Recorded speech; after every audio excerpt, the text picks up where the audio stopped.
de semana largo. Bueno, hoy vamos a empezar el tema 4. Pueden ver, ¿no? ¿Pueden ver las diapositivas? Sí, sí se puede visualizar.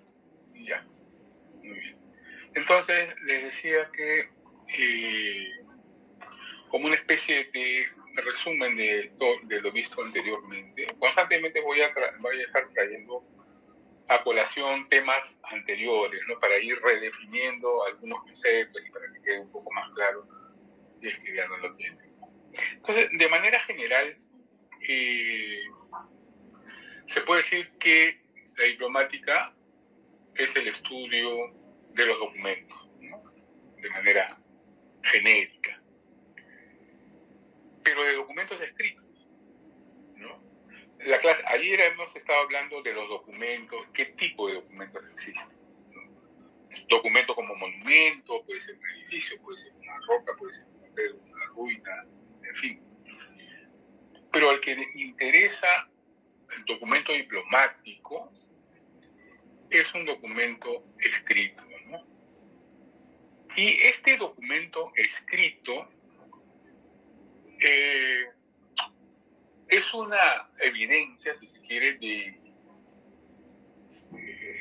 que se produce, que se plasma sobre un soporte, ¿no? Puede ser papel, bronce, pergamino, mármol, que se plasma en este soporte por medio de un instrumento de escritura o un instrumento de grabar imágenes, ¿no es cierto? Entonces, escrito en diplomática se refiere a la expresión de ideas en forma que es a la vez documental, es decir, objetivada, y regida por reglas de ordenación sintáctica, ¿no? Tiene un orden de presentación. Entonces, un escrito diplomático se refiere a una expresión de ideas objetivada en un documento, o sea, materializada en un documento, y que tiene un orden según reglas sintácticas. Entonces, este documento escrito contiene información transmitida o descrita por reglas de representación, ¿no? Fórmulas, insisto con los formatos, porque esto es lo que le va uno de los elementos que va a permitir reconocer un documento diplomático y por ende darle el peso de prueba, ese valor de autenticidad, ¿no? Entonces, las reglas de representación son la fórmula, el estilo burocrático que tiene el documento, es decir, administrativo, ¿no? Ustedes conocen ese discurso que hay en los formatos repetitivos, ¿no? Y además literario, porque tiene un discurso ordenado, ¿no? Con un lenguaje especializado, de acuerdo a la tipología de los documentos, un contrato de arriendo, un privilegio, una bula, una real cédula, tienen su lenguaje especializado. Entonces, de alguna manera se va a poder reconocer por el texto, por el lenguaje, qué tipo de documento es. En fin, esto quería ir avanzando con ustedes. Estas son formas que reflejan estructuras políticas, legales, administrativas y económicas de una cultura, de una sociedad, de unos hábitos, de unos mitos también, si se quiere, ¿no? O sea, uno puede conocer el tipo de sociedad, las características de la sociedad, por los documentos que genera, ¿no? Es una sociedad con un tipo de economía determinada, con un tipo de administración determinada, con un tipo de reglamentación jurídica determinada. Entonces vamos a saber si es, como decir, una tiranía, una aristocracia, una sociedad basada en el comercio, una sociedad basada en la agricultura o en la minería. Todo esto se lee a través de estos documentos, ¿no? De sus formas, de sus formularios, de su lenguaje literario. Todo esto va a permitir ir reconociendo ciertos aspectos de la sociedad que está generando ese documento, ¿no?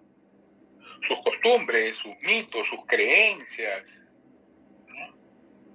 Es fácilmente identificable por eso. Entonces,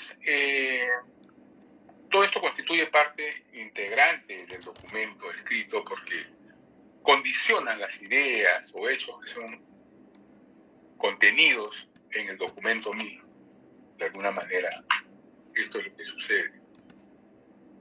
Entonces, estamos hablando de la forma física e intelectual del documento. Estos dos mundos vamos a tener que desentrañar.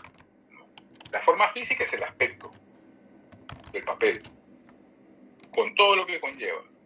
Y la forma intelectual es el pensamiento, son los hechos que se desprenden de ese diploma, de ese documento. Entonces, pero ampliando un poco más el objeto real de la diplomática, entonces es el documento escrito archivístico. El documento que está depositado en los archivos. En definitiva, así nació la diplomática. Con el transcurso del tiempo hasta el presente, ha ido evolucionando la utilización y el concepto de diplomática. Pero al fin y al cabo es un documento escrito archivístico. El documento creado y recibido por una persona física o una persona jurídica en el curso de una actividad práctica. No sé si me dejo entender, ¿no? Es el documento que ha sido creado, estamos hablando de Génesis, ¿verdad? Creado con un fin determinado y dirigido a una persona o a un grupo de personas, que es el receptor, ¿no? Y que está marcando una actividad práctica. El que genera ese documento está dando órdenes, está otorgando privilegios, está normando comportamientos a un grupo o a una persona determinada, ¿no? Esa es la actividad práctica entre el que emite y el que recibe el documento. Entonces, el documento es un vehículo de información, por supuesto, ¿no? Ese documento, guardado en los archivos, es el objeto, hoy por hoy, de la diplomática. Documento escrito archivístico. Pero hoy ya se puede aplicar estos principios a documentos privados también. Por lo tanto, el análisis diplomático se aplica no solo a documentos que surgen de una actividad administrativa práctica, sea pública o privada, ¿no? Sino que se aplica también a documentos archivísticos y a las circunstancias de su creación. O sea, no solo el documento, sino a los momentos de preparación de ese documento, como lo vimos, como conversamos en una clase. O sea, todas las circunstancias que rodean a la creación del documento. Entonces estamos hablando de borradores, estamos hablando de correcciones, finalmente el documento puro, el documento original, creado. O sea, de ese documento ese documento tiene poder jurídico, tiene un peso jurídico. Pero los otros documentos preparatorios también sirven para ver el proceso de génesis del documento. Incluso después de haber sido emitido el documento diplomático jurídico, hay un correlato, hay una correlación con otros documentos que se generan a partir de esa primera norma, si se quiere, ¿no? Que van a aterrizar lo que dispone el documento original. Entonces, tenemos otros documentos adyacentes, tanto hacia atrás como hacia adelante del documento original.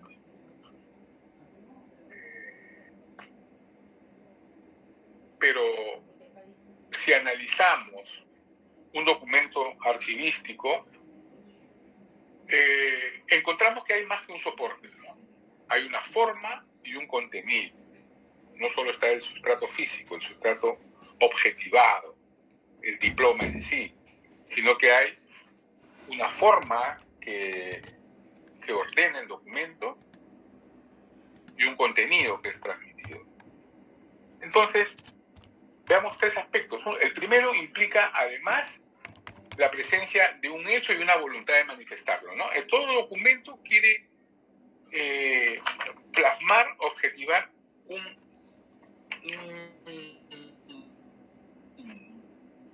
un hecho, un hecho jurídico, y la voluntad de manifestar ese hecho jurídico. También indica un propósito que determina consecuencias.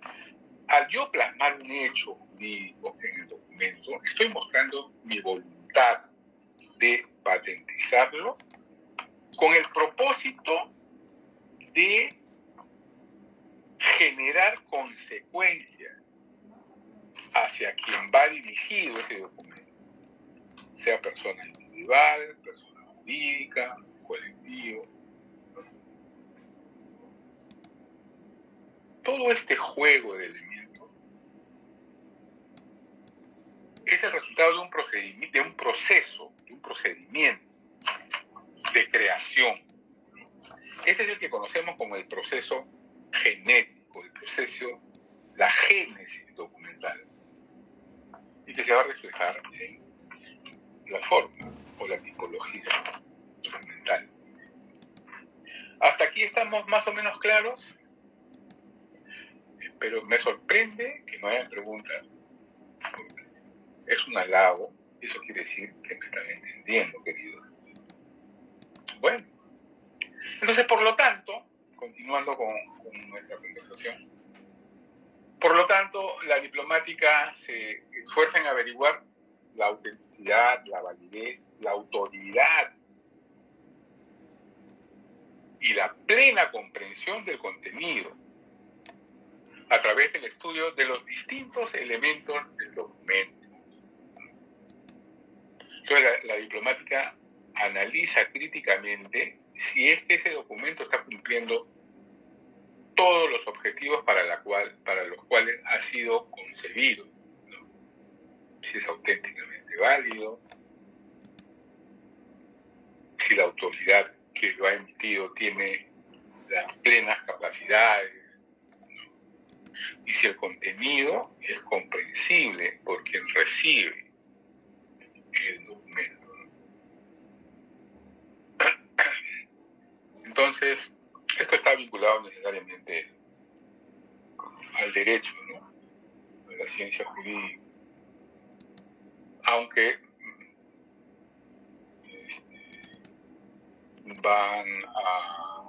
luego por extensión se van a poder trabajar otros tipos de documentos no necesariamente jurídicos, como se ha venido diciendo ya, la diplomática contemporánea y moderna. Esta diplomática ha sido tradicionalmente aplicada a documentos que contienen hechos jurídicos relevantes. También abarca documentos preparatorios, como les dije, y documentos interlocutorios, que dialogan entre sí, que se complementan, que se detallan, que se explican. Entonces, pero voy a leer una definición más exacta sobre esto, ¿no? Que lo perfila un autor de apellido Senchetti. La diplomática es la disciplina que estudia, ojo, la génesis. Cuando digo génesis, estoy hablando de la creación del documento, hasta su perfección y su posterior emisión. Estudia las formas del documento, es decir, los formatos, y la transmisión de documentos archivísticos, y su relación con los hechos representados en él. ¿No? Entonces, esta es una definición bastante completa de la diplomática, ¿no? Considerando todos los tipos de documentación archivística. Entonces, estudia la génesis del documento, el origen del documento, hasta su forma perfecta en que se emite. Las formas y la transmisión de documentos archivísticos y su relación con los hechos representados en él y con su creador. Entonces está viendo el contenido congruente con la voluntad del creador. Hace un minuto estábamos hablando de eso, ¿no? De los hechos que se representan tienen un antes y un después, ¿no? Y en el centro está el diploma mismo. ¿Y para qué estudian estos elementos? Con el único fin de identificar, de evaluar y comunicar su verdadera eficacia, ¿no? Entonces, hablando mal y pronto, la diplomática estudia todo este proceso para al final emitir un juicio de valor y decir, efectivamente, se ha identificado que este documento tiene un peso, ¿no? Tiene un peso, es auténtico y por lo mismo genera obligaciones y privilegios también. Para la Comisión Internacional de Diplomática, CID, como dice la diapositiva, el documento diplomático es un escrito que consigna bien el cumplimiento de un acto jurídico o bien la existencia de un hecho jurídico, que son dos aspectos no muy similares, ¿no? El acto jurídico, como dice aquí, es la declaración voluntaria por la que una o varias personas, el emisor del documento, física o moral, entiende producir un efecto jurídico. Me explico un poco más. El documento diplomático tiene dos perfiles. El acto jurídico, que es cuando el que genera el documento, sea persona individual, natural, moral, física, declara en ese documento su voluntad de producir efectos, y efectos que tienen un peso jurídico: el nombramiento de un alcalde, la designación del Correo Mayor de India, el nombramiento del arzobispo de Lima, ¿no? Ese es el acto jurídico que el virrey o el rey de España quiere transmitir. Ese es el acto jurídico. La disposición para que tal señor sea el alcalde de Lima o el arzobispo de Lima. Y el hecho jurídico es el acontecimiento que por sí mismo comporta consecuencias jurídicas, nacimiento, muerte, matrimonio, las cartas de ciudadanía, la mayoría de edad, ¿no? O también puede ser un estado de hecho, de facto, del que se derivan derechos y obligaciones, ¿no? Por ejemplo, gastos, pagos de censos, pagos de rentas, pagos de salarios, ¿no? Entonces, esos dos aspectos hay que tener en cuenta.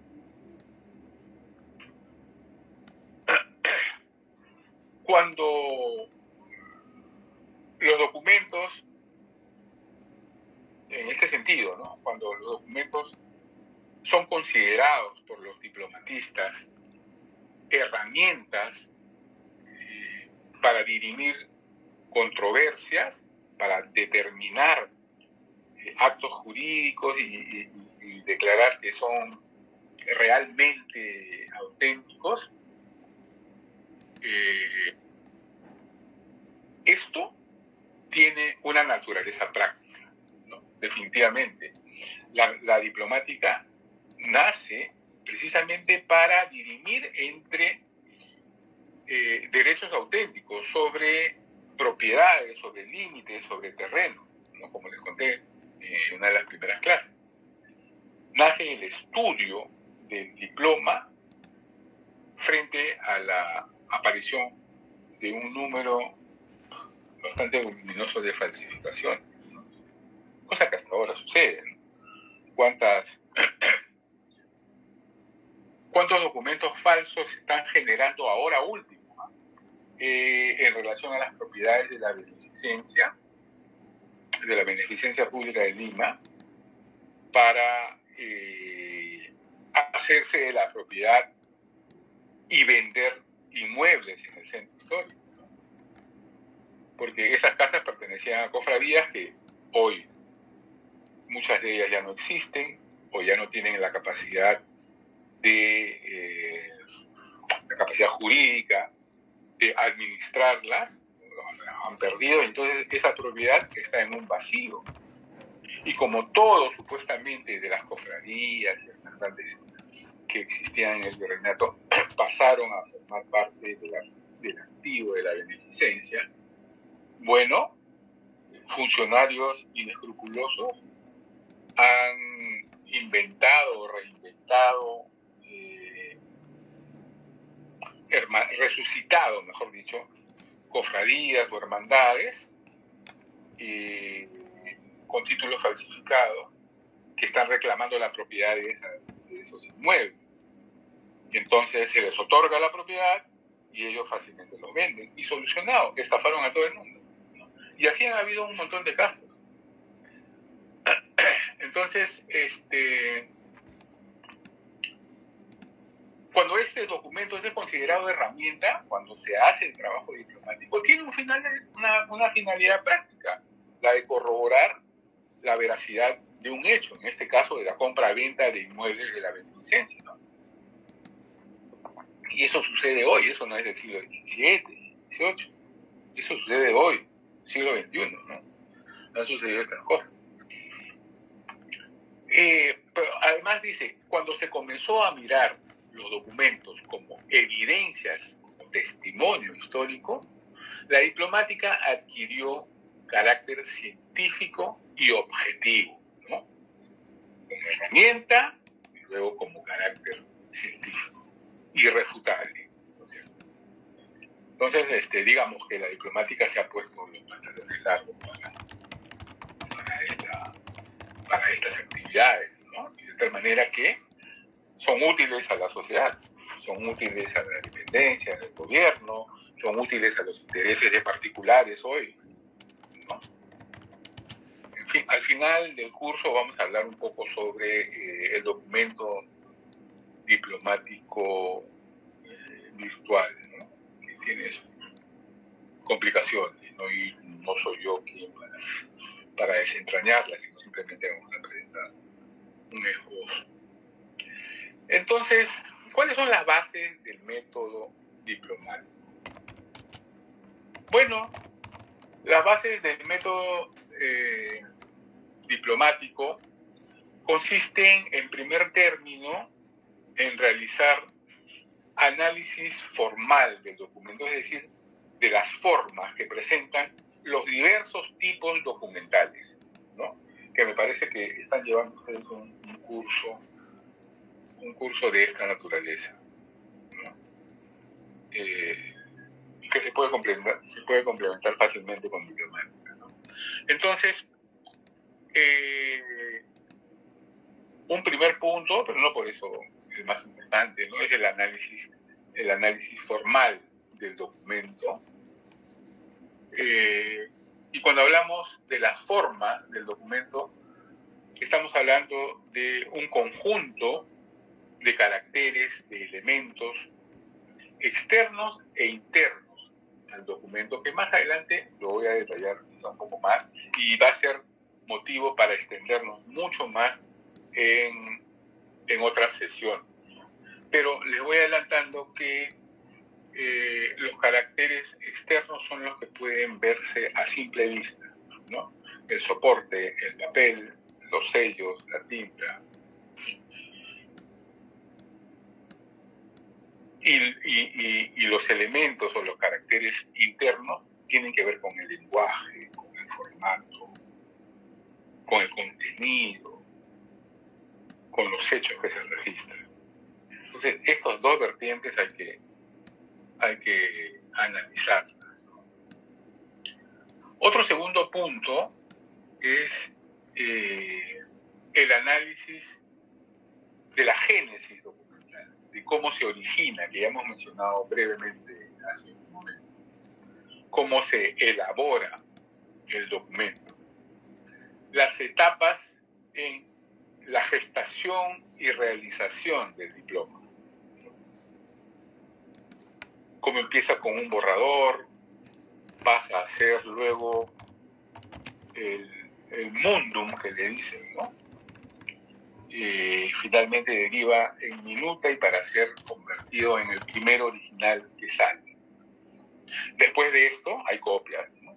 Una copia inmediata del original y unas copias posteriores, copias simples, copias no autenticadas, pero que hay una distancia cronológica en el tiempo en ser escritas estas copias.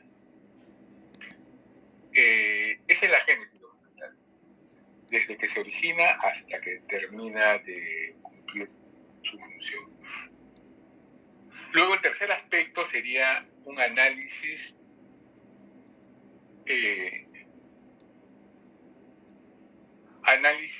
de la estructura propia, estructura del documento, estructura documental, que es el tenor, la materia de que trata, y según eso, analizando el tenor, podemos derivar en qué tipo de documental es, ¿no? Si es un testamento, si es un privilegio real, si es un pago de sueldo, ¿no? Porque todas estas tipologías documentales tienen su tenor determinado, su lenguaje determinado y además su formato determinado. Por eso también habla de una organización interna del documento, sus encabezados, su cuerpo, la parte final. Esa es una organización interna. Entonces, de eso hablamos cuando se trata de análisis estructural. Luego de ello, tenemos que establecer tipologías documentales. Y las tipologías documentales no es más que el análisis y el estudio de los distintos tipos o clases, para llamarlo más de documentos generados, ¿no? Generados por una función o trabajo determinado de una oficina determinada.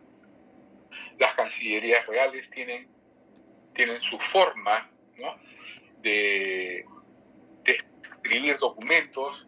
Las cancillerías eclesiásticas, pontificiales, tienen sus características también propias. Entonces, eso va a generar documentos tipo.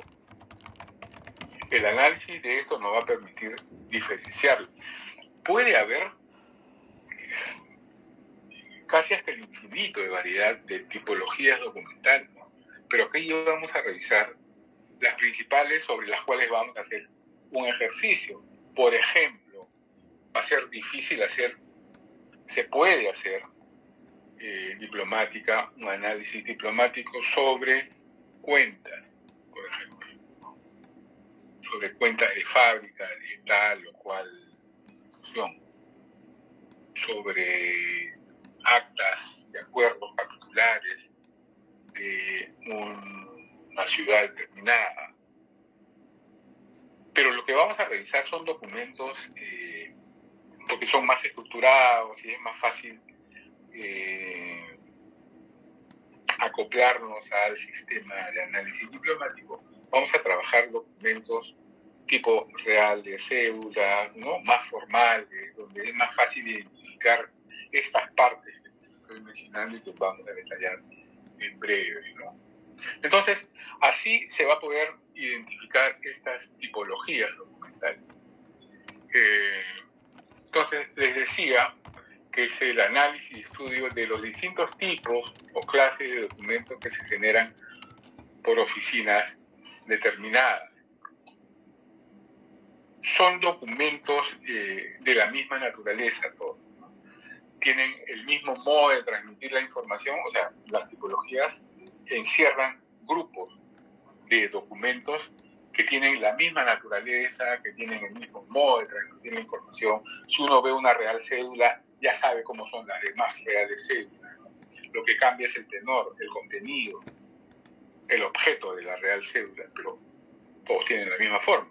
Si uno revisa un testamento, todos los testamentos van a tener la misma forma, hasta el presente, con algunas modificaciones de acuerdo a las épocas. Y precisamente esas modificaciones nos van a dar datos acerca de la época en que se escribieron, ¿no?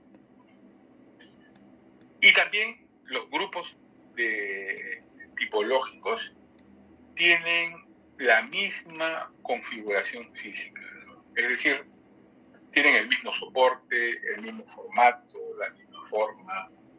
Entonces es cuestión de ir acostumbrándonos a ver a reconocer, mejor dicho, esas tipologías, ¿no? Entonces, el análisis de la tradición documental es otro de los puntos importantes. La tradición documental es la manera en que el documento nos ha sido transmitido, la manera como ha llegado a nosotros, ¿no es cierto? Que puede a veces confundirse con la génesis documental. La génesis estudia el origen, la evolución del documento. La tradición documental nos habla de cómo ha llegado, de qué manera el documento ha llegado a nosotros. Entonces, estos puntos son importantes como base del método diplomático. ¿Tendremos alguna pregunta por acá? Antes de continuar, ¿alguna duda? ¿Algo que quieran ejemplificar? Profesor, buenas noches. Buenas noches. ¿Tendrá quizás algún documento para visualizar sus enseñanzas que me parecen bastante interesantes, profesor?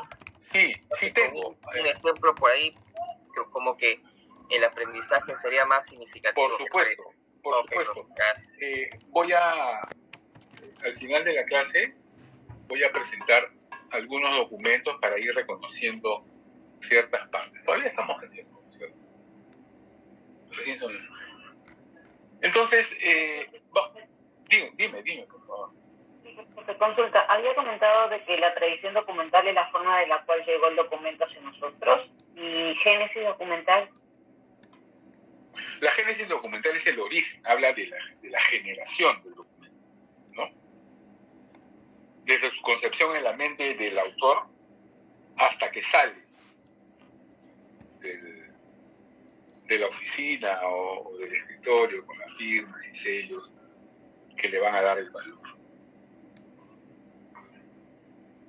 ¿Sí?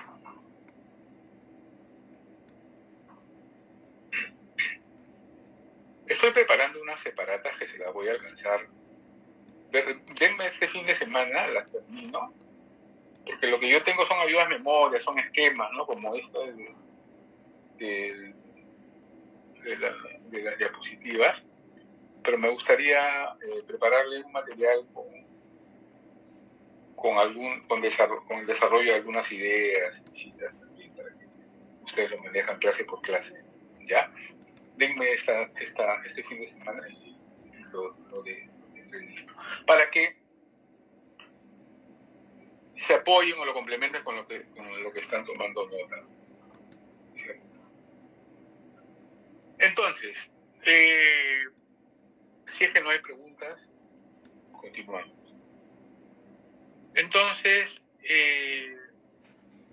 según la autora María Piqueras, el documento diplomático, cuando habla del documento diplomático, se hace referencia a los documentos escritos o grabados de naturaleza y contenido diverso, válido. No solo los estrictamente jurídicos, ojo con esta definición porque ya va a abarcar mucho más. No solo los estrictamente jurídicos y procedentes de autoridades y organismos superiores, sino también los de carácter administrativo, económico, artístico, cultural, político, religioso y de todas las esferas de la actividad humana, con lo cual el horizonte del análisis diplomático se extiende, ¿no? Y estos documentos tienen que ser emitidos por autoridades, por instituciones, pero también por personas públicas o por simples particulares, siempre y cuando tengan una determinada intencionalidad y fines, pero además que estén revestidos de una serie de requisitos y de formalidades que debe ser imprescindible a fin de dar garantía y valor legal y probatorio al mensaje testimonial, es decir, al contenido, pero también al vehículo transmisor, que es el soporte. Hablando en términos llanos, ¿qué es lo que nos quiere decir esta señora María Piqueras? Que no solo el documento diplomático es el que está generado de manera solemne por autoridades, ¿no?, del Estado, por organismos superiores, no solamente los que tienen contenidos estrictamente jurídicos, sino que ahora puede ser cualquier documento, dice, pero siempre y cuando ese documento sea emitido por una voluntad, por la voluntad propia del que genera ese documento, y además tiene que estar dentro de los esquemas formales de las tipologías documentales. Me explico. El testamento, ¿no? El testamento tiene una forma de empezar. Se encomienda a Dios, confiesa ser católico practicante y que ha vivido tal, y ha tenido una esposa, ha tenido hijos, no los ha tenido, nunca se casó, ¿no? Hay un formato de inicio de los testamentos. Y luego, señor escribano, extienda esto, patatá, y empieza a describir. Ítem, soy poseedor de una casa en la calle tal. Ítem, tengo tales rentas, varios ítems. Y al final dice, como no tengo descendencia, entrego mis bienes a tal sociedad, a tal casa de ejercicios, a tal orden religiosa o a la autoridad eclesiástica, digamos. Entonces, en fe de ello firmo tal, y luego el escribano dice, yo también firmo, y el testigo tal y tal. Entonces, ese es un formato de un testamento. Y un testamento es un contrato privado, es un documento privado, ¿no? No lo otorga un virrey, no lo otorga un oidor, no lo otorga un arzobispo, lo otorga Fernando López. Y cumple una función, que es entregar mis bienes a mis sucesores o a quien yo designe. Pero ese formato le da, o sea, no solo el contenido, sino el formato también le da validez. Entonces, porque yo leo y digo, este es el formato de los testamentos. Pero si yo encuentro un testamento que diga, mi nombre es Fernando López y es mi voluntad entregar mi casa a el Club Deportivo Municipal. ¿Eso es un testamento? No, porque no está revestido de las formas legales que le dan poder a ese documento. De repente manifiesta mi voluntad, pero no encierra las formalidades que debe tener para que tenga un peso. Entonces, no puede servir de prueba el mensaje testimonial, el contenido. Lo mismo un epistolario. Las cartas tienen su formato, ¿no? Todos saben cómo empieza y cómo termina una carta. Entonces, pues un telegrama no es lo mismo. Por eso es que esta definición es lo más redonda que se puede. Abarca todo tipo de documentos. Entonces, por ende, es susceptible de ser analizado. Si sabemos cuáles son los componentes de un documento, de un cuadro estadístico, pues tenemos que exigirle al documento que tenga esos componentes de cuadro estadístico. Si no, no es un cuadro estadístico, puede ser una prosa, ¿no? En fin, un censo tiene su forma, un acta, una sesión de una sociedad, un acta de sesión de una sociedad tiene su forma. Entonces, guardar las formas también es un componente de legitimidad, de autenticidad y de valor jurídico de los documentos, ¿no? Los abogados trabajan en esto, los tribunales trabajan en esto, los peritos trabajan con estos elementos. No sé si hay preguntas sobre el particular.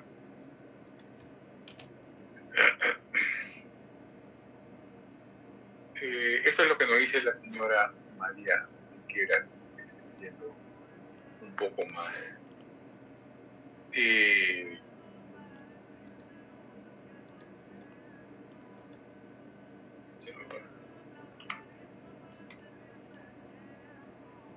Listo. ¿Pueden ver esto?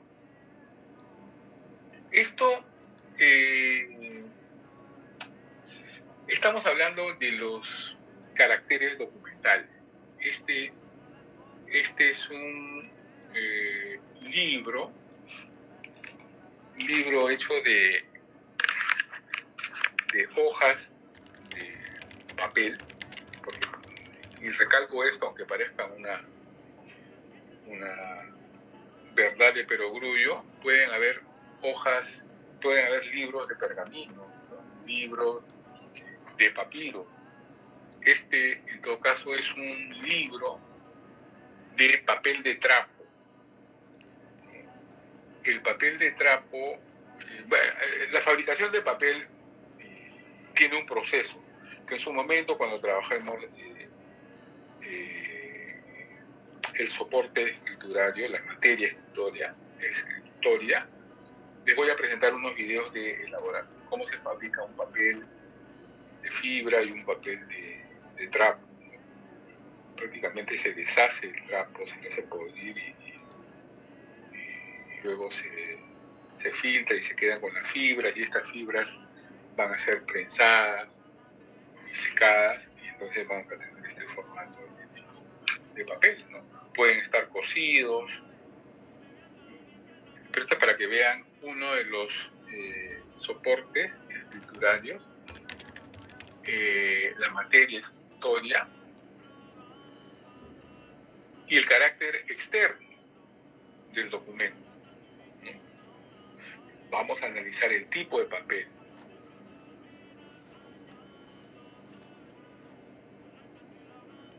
Tenemos también otro aspecto que no sé si pueden ver una mano ahí.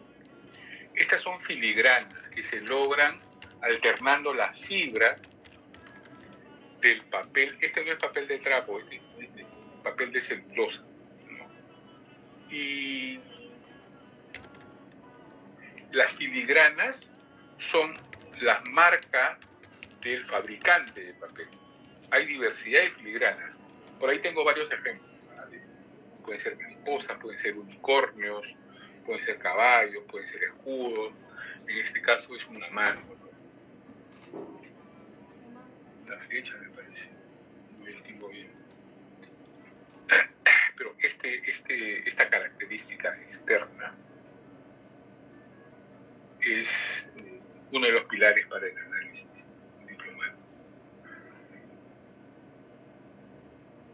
Esto es una hoja de papiro que tiene menor fortuna que el papel. El papel dura mucho más, ¿no? Resiste mucho, y el papel es, bueno, no es tan antiguo como el pergamino, pero tiene sus buenos años, ¿no? Tiene sus buenos miles de años. Recuerdo que mi abuelo decía, papel que se rompa él. Es decir, él no botaba ningún papel. Era en su desconocimiento de la archivística, él guardaba y ordenaba su documentación. Yo llegué a encontrar acciones de la Compañía Peruana de Teléfono y de las empresas eléctricas asociadas. Entonces, cuando la tierra era caliente, ¿no? Pero lo tenía bien ordenado. Me pesa que los hayan votado, porque era un archivo de colección increíble. Pero en fin, entonces el papel no se destruye, si es que no es por acción del hombre o por las polillas, ¿no? Si está bien guardado, no hay ningún problema. En cambio, el papiro sí es más, es de material más detestable. Y aquí tenemos pergamino. Este es un pergamino pontificio. Este es un documento pontificio. Me parece que es una bula. Entonces, el pergamino, como ustedes saben, es la piel, puede ser piel de cordero, piel de vaca, piel de algún cerdo, ¿no? De un cabrito, que es tratada, que es bien trabajada, tiene su técnica, ¿no? De bastarla, hacerla delgada, curarla, porque si no se te vuelve una madera, se te seca y se te vuelve una madera y no hay forma de trabajarla, ¿no? Luego se le blanquea con cal, se le va lijando. Es una chambaza hacer pergamino. Hoy hacen pergamino, ¿no? Hoy hacen también, en la actualidad, trabajan pergamino. Entonces, lo blanquean y escriben sobre él. Y a veces, cuando hay escasez de documentos, de pergamino, de material, se reutilizan, se borran y se blanquean nuevamente y sobre eso se escribe. Y una de las formas de autenticar un documento no solo es la firma del autor o del notario o de los testigos, ¿no? En este caso, si fuera bula, firma el secretario del Papa, ¿no? El encabezado dice: yo, Alejandro VI, por la gracia de Dios, y tal, todo en latín, ¿no? Pero otra de las formas de autenticar es con el sello pendiente, ¿no?, de una soguilla, y me parece que es... Porque hay sellos pendientes que son de plomo y también de cera. No puedo ver bien, estoy en una pantalla pequeñísima, pero no sé, debe ser de plomo, ¿no? Debe ser de plomo. Y por un lado tiene la efigie de Pedro y Pablo, no los picapiedras, Pedro y San Pablo, mirándose, y a la vuelta dice el nombre del Papa. Pero veo que este tiene varios sellos, o sea, está refrendado varias veces.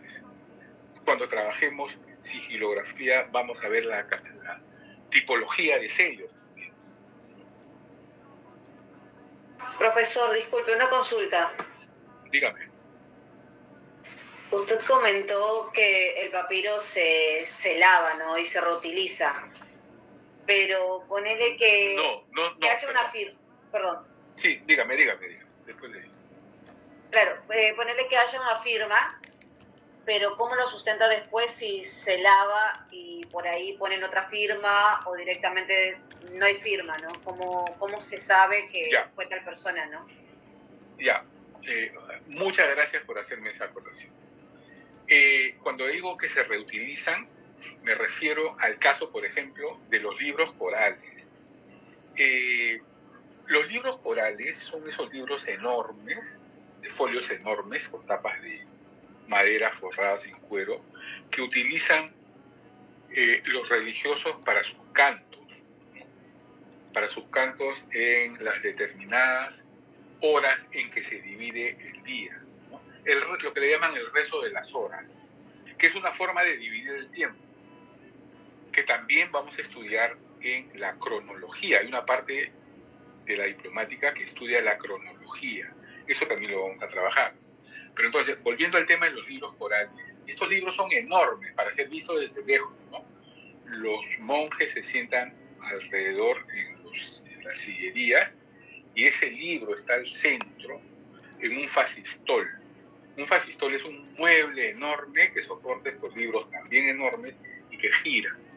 Hay un apuntador, una persona ahí que va indicando con una vara qué línea deben estar cantando. Estos libros, estos folios son de pergamino. A veces, cuando el ritual cambia, en siglos pasados,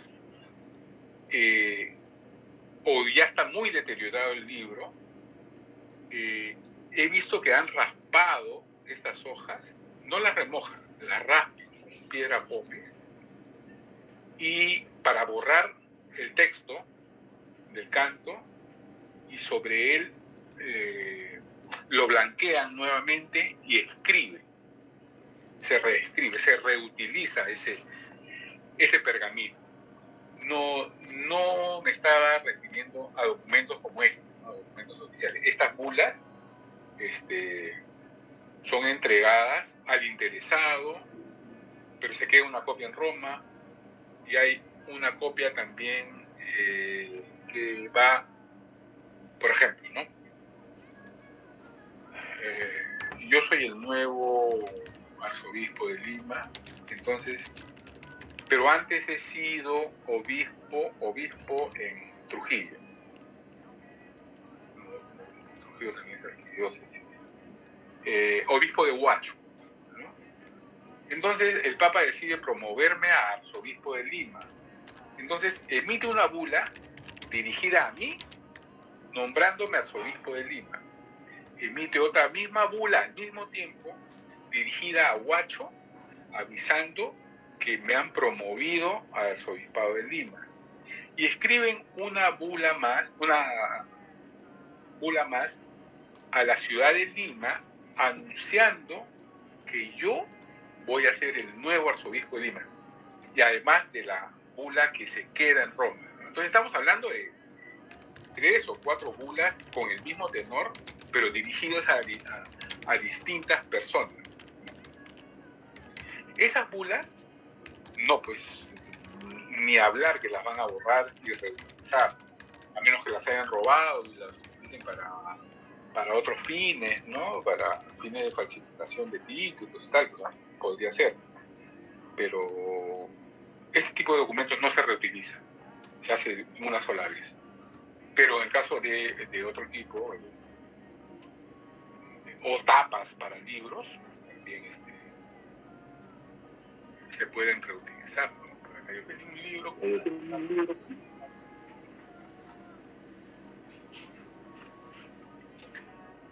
no sé si pueden verlo.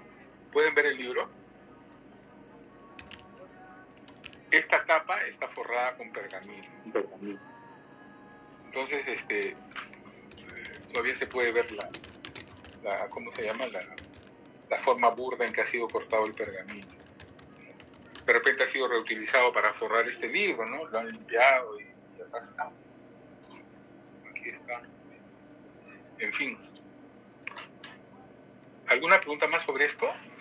No sé, señorita, si quedó... Profesor, disculpe, yo veo una imagen con 3 hojas así abierta. ¿Es eso? Es plegada. Plegada. Es un solo pergamino y se pliega en 3. Se pliega en 3, o sea, como un tríptico, ¿no? Hay diversas formas de plegar estos documentos. Estos documentos, las bulas, son importantísimas, son como la piel. Es parte, es lo que recubre al arzobispo en caso de ser bulas de nombramiento de arzobispo, ¿no? Es tan importante para ellos como su piel misma. Es lo que lo hace arzobispo, es lo que lo hace la razón de ser de estos prelados, ¿no? Por eso es muy importante para ellos. Bien. ¿Algún comentario más? ¿Alguna pregunta? Pasamos. Este es... Sí, dígame.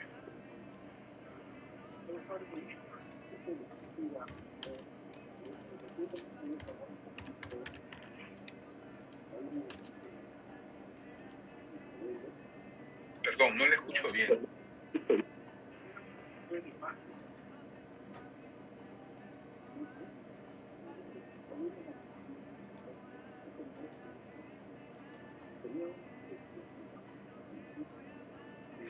Perdón, ¿me estás hablando? ¿O se le ha prendido el micrófono? No logro entender. No se escucha, está muy bajito. Tampoco, está como muy lejano. Sí, pero bajo.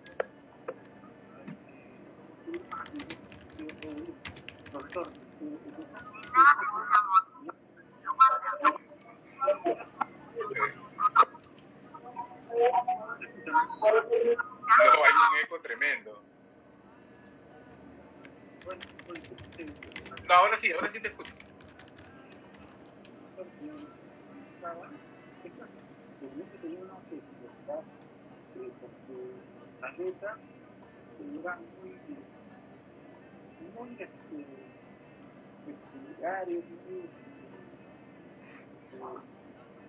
Diferencias a nuestro tipo de letra nosotros, y aparte de eso, también su relación comunicacional era diferente. Desde que está ese tiro, yo hago yo tengo el más ¿ya?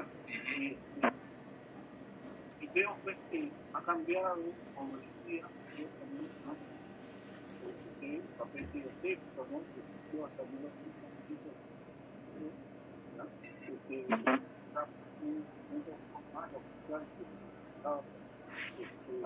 pedir o también está plasmado una transacción entre 2 o varias personas o hacer un escrito a una autoridad, y estos documentos que Lima una participación quizás de la iglesia, porque ellos eran encargados de transcribir o escribir estos documentos, señor profesor. Sí, a ver, la última parte no me quedó muy claro, pero porque de verdad se escuchaba muy bajo, pero la primera parte es en relación a la escritura, tipo de escritura, de la forma de comunicarse, ¿no? Definitivamente todo periodo tiene su escritura, como les estaba comentando ayer, sus letras particulares, su forma de escribir, su forma de ordenar la sintaxis de su discurso, ¿no? Es muy distinta a cómo nos comunicamos hoy, cómo escribimos hoy, ¿no? Y mucho tiene que ver con las reglas gramaticales que no estaban fijas. No habían recién estas plantillas de escritura, ¿no? Que nuestros abuelos y nuestros papás, hasta nosotros, yo, practica la A, ya, no recuerdo bien cómo se llamaba, pero eso no existía, entonces cada quien tenía su forma de escribir. Había ciertos convencionalismos, por ejemplo, las abreviaturas, ¿no? Los signos de puntuación, los números, pero cada quien de acuerdo escribía de acuerdo a su formación también, ¿no? Entonces por eso es que hay diversidad de escrituras, y cada siglo, cada periodo tiene su particularidad. Bien, entonces, y lo que llamamos errores ortográficos, pan de cada día. En una misma línea, en un mismo párrafo puedes encontrar dos palabras escritas de dos formas, una palabra escrita de dos formas, ¿no? Hombre con H y hombre sin H, mujer con J o mujer con G, ¿no? La C sedilla en lugar de Z, bueno, en fin, la PH, ¿no? como F, con sonido de F. Sí, pues, eso sucede. Y hasta el siglo XIX, ¿no? He encontrado siglo XIX, fin del siglo XIX, con letras espantosas, dificilísimas de leer, mucho más difíciles que el siglo XVI. La segunda parte no me quedó muy claro. Si podrías repetirme, por favor, tu comentario. Profesor, ¿me escucha bien o no? Ah, sí. Sí. Al observar este tipo de documentos, por ejemplo, la G, la J, muchas palabras que a veces no se entendían, ¿no? Porque tenían un significado, pues, empleado en esas épocas, efectivamente, pero no era fácil de describir. Y el detalle más importante, profesor, a mí me ha quedado sorprendido por lo que era que había documentos, que muchas veces también había unos dibujos, y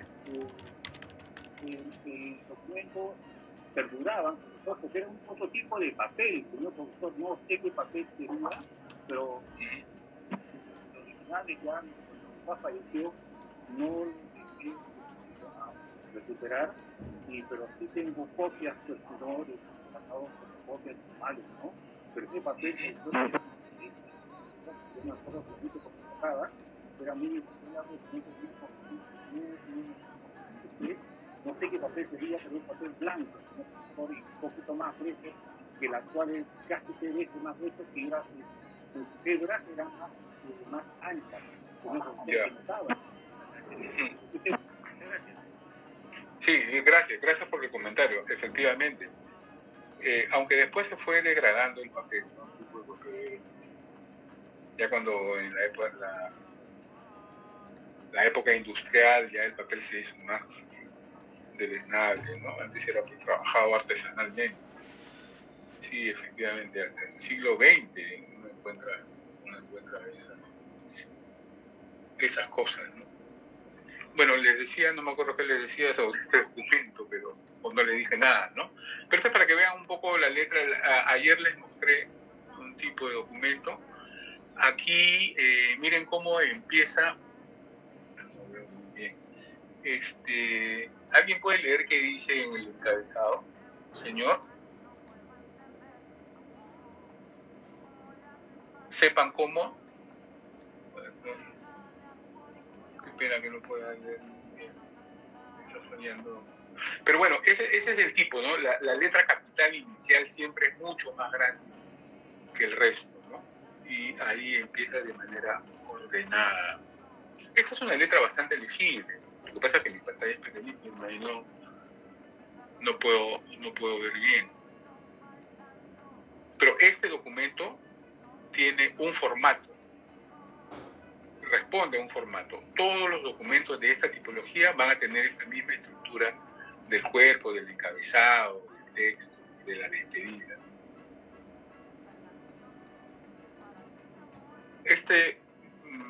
Creo que es el documento que les mostré ayer. Este también es papel de trapo. Este es un traslado de una cédula real.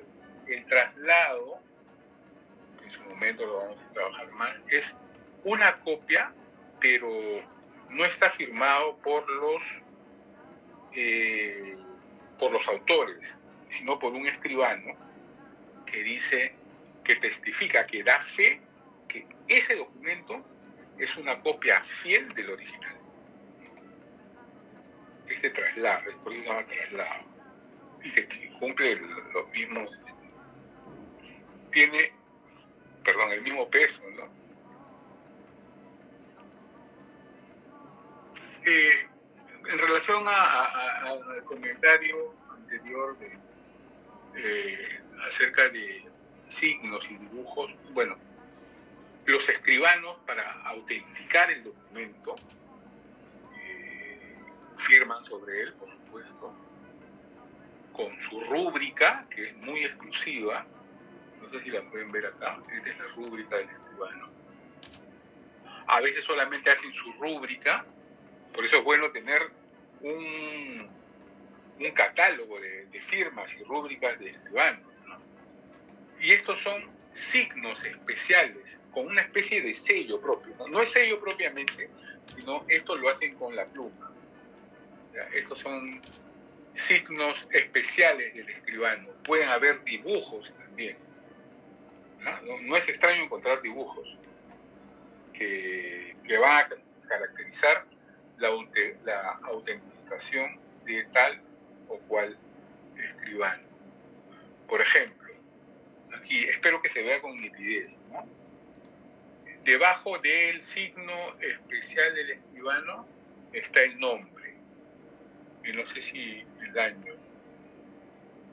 Pero esto nos da una clara idea de cuáles son los mecanismos o los instrumentos que utilizan las autoridades para darle valor, darle peso, dar fe de que ese documento es auténtico, ¿no? Y nosotros como diplomatistas tenemos que saber leer esto y identificar estos signos de los escribanos. Va a ser un trabajo de verdad muy interesante, les cuento, amigos. En un momento me van a odiar, pero no se van a aburrir. Ahorita de repente están aburriendo, pues hablo y hablo, pero cuando empecemos a practicar, que ya espero que sea la próxima semana, esto va a cambiar.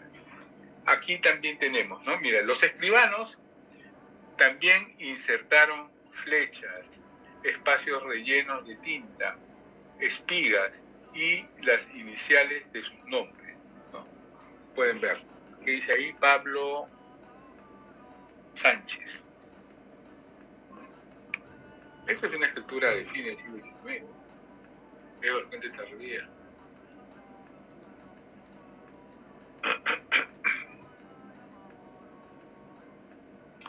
tenemos otros sellos particulares, los signos propios, ¿no?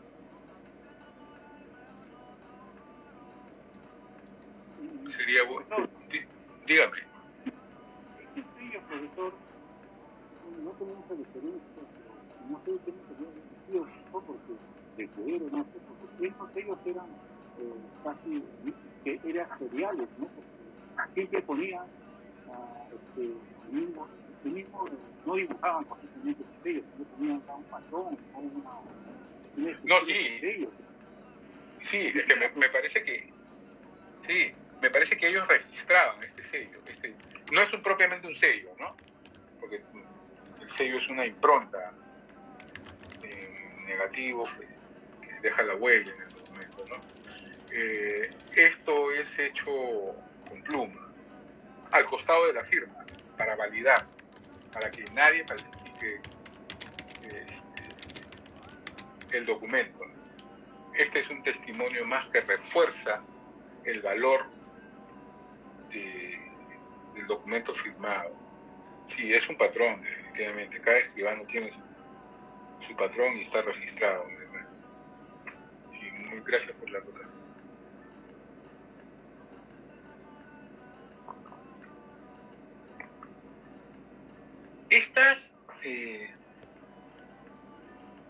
Esta finalmente es una imagen de las partes del documento.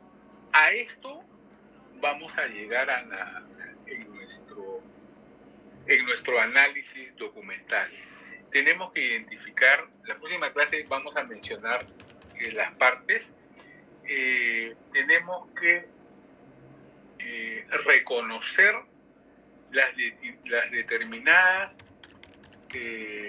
determinados elementos al interior del texto documental, que es básicamente lo que vamos a trabajar.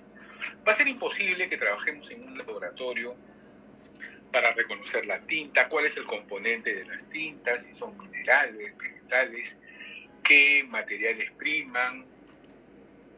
Va a ser complicado también analizar el papel, el tipo de papel, aunque esto sí se puede reconocer mirándolo, ¿no? Las filigranas a contraluz, pero ver las fibras y ver el detalle, el porcentaje del papel, es bastante complicado, ¿no? Pero lo que sí podemos hacer es desmenuzar el contenido del documento, el texto del documento, para reconocer los formularios y a través de eso identificar qué tipología documental es, qué tipo de documento, de dónde proviene, y ver si efectivamente ese documento es lo que dice ser, si es una real cédula, si es un privilegio, por quiénes debe estar firmado, ¿no? Por las autoridades competentes. Entonces, ¿qué es un protocolo inicial? ¿Qué es el cuerpo y texto? ¿Qué es el protocolo final o escatocolo? ¿Cuáles son los elementos que conforman, ¿no? El saludo, la invocación, la data, fecha, en fin. Lo que ustedes pueden identificar ahí es lo que nosotros aspiramos a identificar, ¿no? Que son los caracteres externos e internos, ¿no? Por ejemplo, brevemente, todavía tenemos tiempo, ¿no? Por ejemplo, brevemente vamos a revisar dentro de la apariencia de los caracteres externos del documento, vamos a estudiar la materia. Si es pergamino, si es papiro, si es papel, que son las más usuales. No vamos a estudiar. Hay escrituras sobre soporte cera, sobre láminas de metal, pero eso no va a ser nuestro caso, ¿no? Vamos a analizar papel, pergamino, por ahí. Papiro difícil, ¿no? Acá no hemos trabajado eso. Si no es para algún documento sobre. Vamos a analizar dentro del ámbito de los caracteres externos la escritura. Dentro también de estos caracteres externos, el formato en que se presenta, en que se presenta la materia, ¿no? Es decir, el papel, la disposición de la fibra, en fin. Eso sí se puede ver si hay filigranas, la calidad de la pasta de fabricación del papel. Eso sí se puede hacer al tacto, que lamentablemente no vamos a poder hacerlo directamente, ¿no? Pero sí se puede hacer en una clase. De hecho, lo hemos hecho cuando las clases han sido presenciales, ¿no?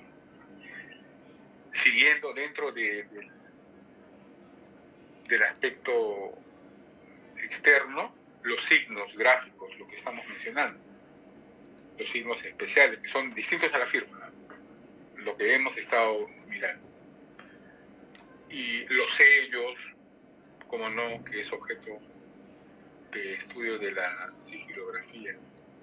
Y por otro lado, dentro de la apariencia interna del documento, los caracteres internos del documento, que pueden ser examinados por nosotros, ya sea el original o la copia. Nosotros vamos a trabajar con copia. La lengua, el estilo de redacción, principalmente el discurso diplomático, si tiene orden, mediante fórmulas determinadas. Eso a grandes rasgos es lo que vamos a ver la siguiente clase, a colación de esta imagen que ustedes están viendo del documento. Eso en suma es lo que vamos a trabajar. Voy a traer más ejemplos para ir ya quizá haciendo una pequeña práctica sobre el particular. Entonces,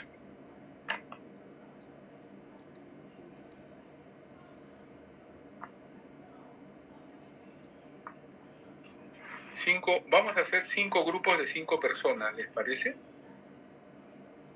¿Cuántos somos? Somos 32. Ya, 8 grupos de 4. 8 grupos de 4, ¿les parece?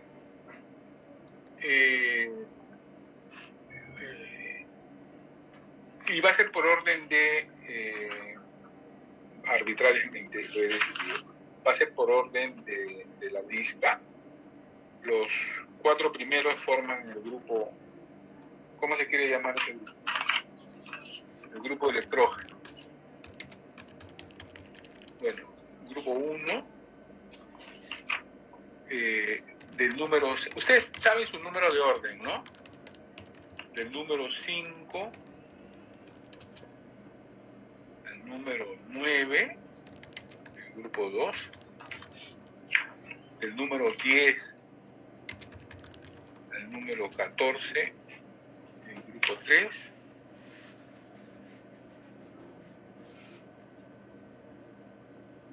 no, espérenme,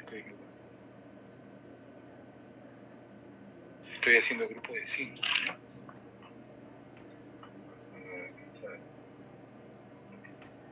Ya.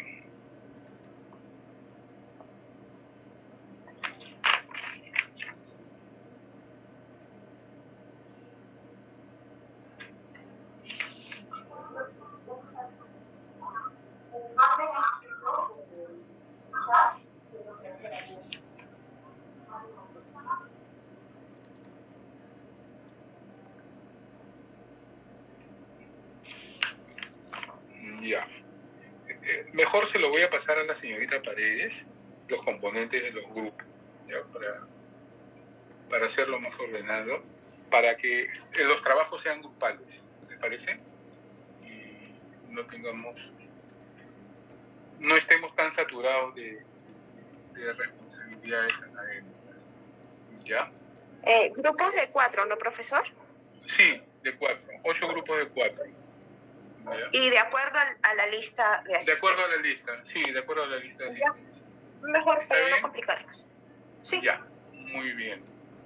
Entonces, ¿todavía están ahí? Voy a pasar lista, ¿ya? Sí, ya faltan 10 minutos para acabar. Presente, profesor, buenas noches. Buenas noches. Anchelia. Presente, profesor. Buenas noches. Buenas noches. Ángeles. Buenas noches, profesor. Presente. Buenas noches, señorita. Aparicio. Buenas noches, profesor. Presente. Señor Aparicio, buenas noches. Gracias. Atúncar, Chumpitas. Buenas noches, profesor. Presente. Buenas noches, gracias. Beldi. Sí, profesor, buenas noches. Buenas noches, señor Beldi.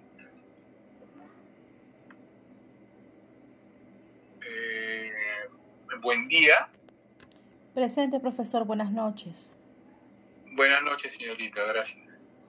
Calderón. Presente, profesor. Buenas noches. Señor Calderón, buenas noches. Calla. Presente, profesor. Buenas noches. Buenas noches, señor Calla. Campos.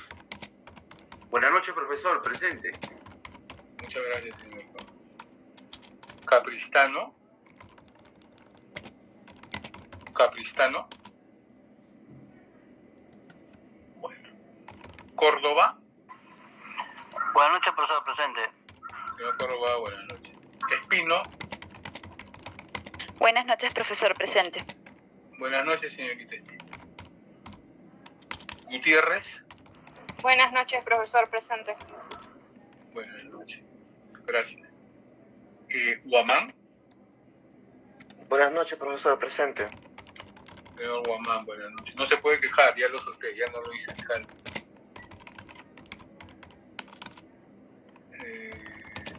Gutiérrez me dijo presente, ¿no?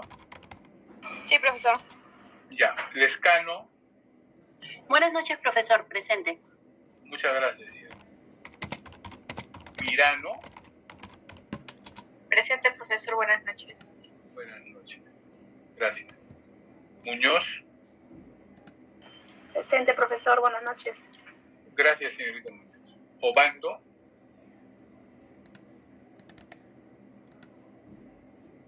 Obando. Pajuelo. Profesor, disculpe, Obando levantó la mano. Ah, ya. Gracias. Sí, parece que está mal su audio.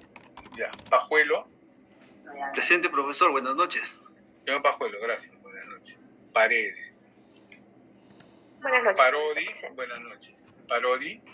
Presente, profesor. Buenas noches. Buenas noches, señor Parodi. Ramos. Profesor, buenas noches. Presente. Buenas noches. Gracias, señor Ramos. Sarmiento. Presente, profesor. Señor Sarmiento, buenas noches. Simón.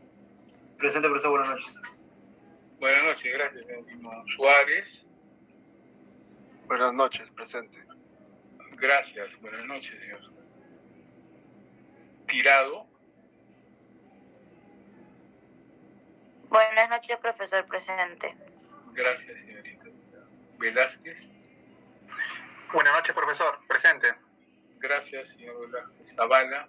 Profesor, buenas noches. Presente. Buenas noches, señor Zavala. Gracias. Sea. Presente, profesor. Buenas noches, gracias. Suni. Buenas noches, profesor. Presente. Gracias. A ver,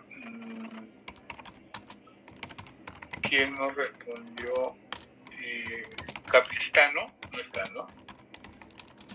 Sí, profesor, tiene problemas con el internet. Ya, ok. Muchas gracias. Luego, Profesor, disculpe, en el chat está escribiendo mi compañero Aguirre Marden. Él no está en la lista, profesor, no lo he incluido. ¿ya ha estado asistiendo? Sí, profesor, él asiste a todas las clases, todavía no le ponen, me parece. Ya, me voy a comunicar. Sí, no está en la lista. Porque cuando ha sucedido esto, me autorizan a ponerle, o la misma administración me pone presente, ¿cómo se llama? Excusa de asistencia supuesta, ¿no? Ya, muy bien, señor Aguirre. Aguirre, ¿no? Me dijo. Bienvenido, ya nos conoceremos. Entonces pongo guardar.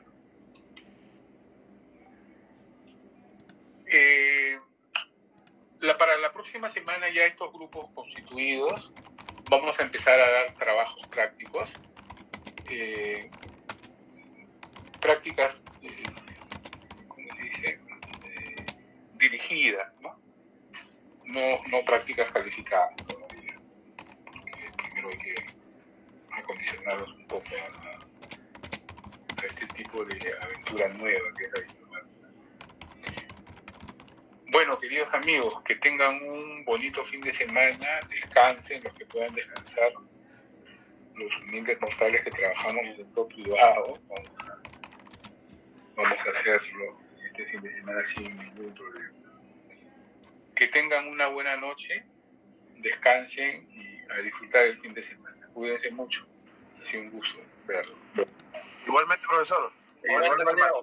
Buenas noches. Gracias. Gracias, profesor. Buenas noches. Buen día. ¿Verdad? Feliz día. Sí,